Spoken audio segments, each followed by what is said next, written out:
You ask Tiger to solve. This deals with linear equations with one unknown. The final result is x equals 2. Let's solve it step by step. Simplify the expression.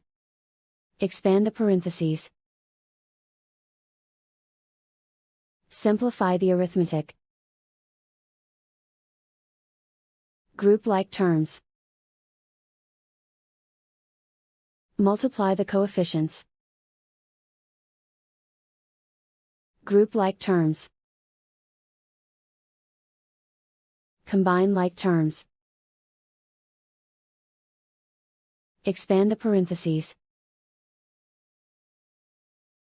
Simplify the arithmetic.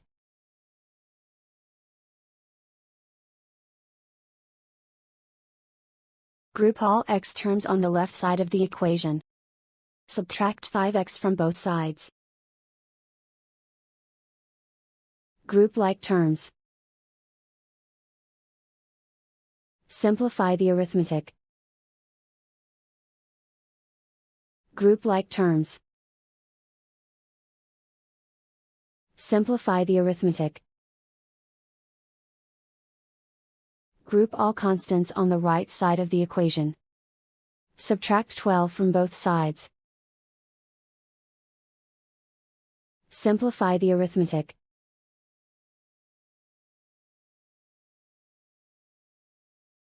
Isolate the x.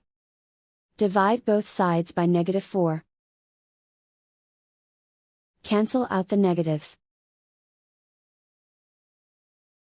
Simplify the fraction. Cancel out the negatives. Find the greatest common factor of the numerator and denominator. Factor out and cancel the greatest common factor. And so the final result is x equals 2.